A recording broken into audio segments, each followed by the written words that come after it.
Bismillahir Rahmanir Rahim. Spiritual Message of Islam by Khwaja Habibullah Shah Alaihi Rahma. Chapter 2, Section 3.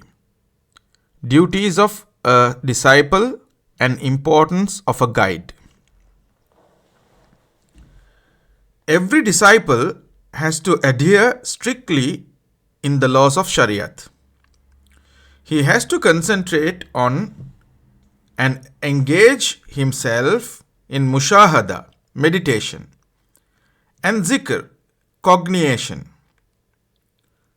By constant fight with nafse ammara, evil desires, and incessant opposition to them, the evil desires themselves could be transformed into good in course of time.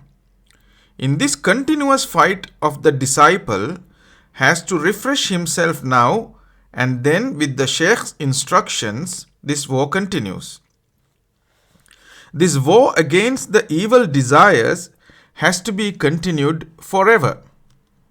If they are to be weakened and kept under control, he will be successful.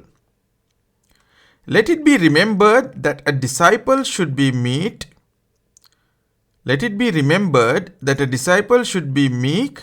and humble in the presence of the guide, for as already said, the guide is just like a prophet among the disciples.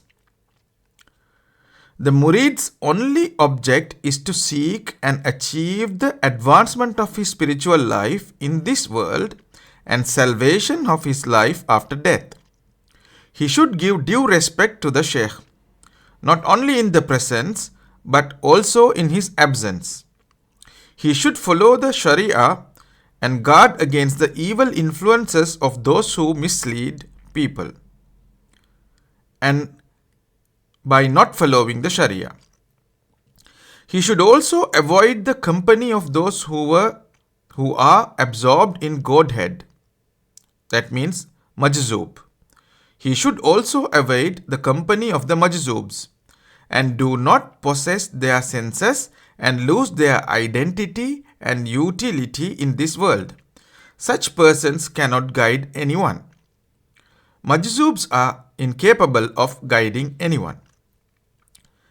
The murid will have to guard also against those who have no faith in saints. That is, the people who have no faith in awliyaullah.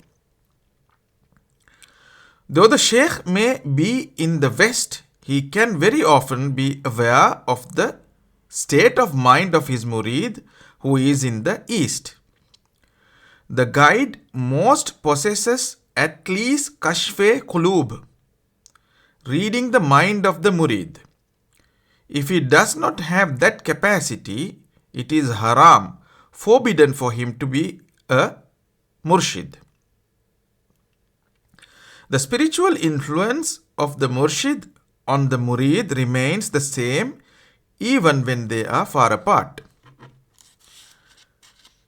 The murshid imparts to the murid the knowledge of Allah and lifts up by slow degrees the veil between the murid and the Creator, Allah.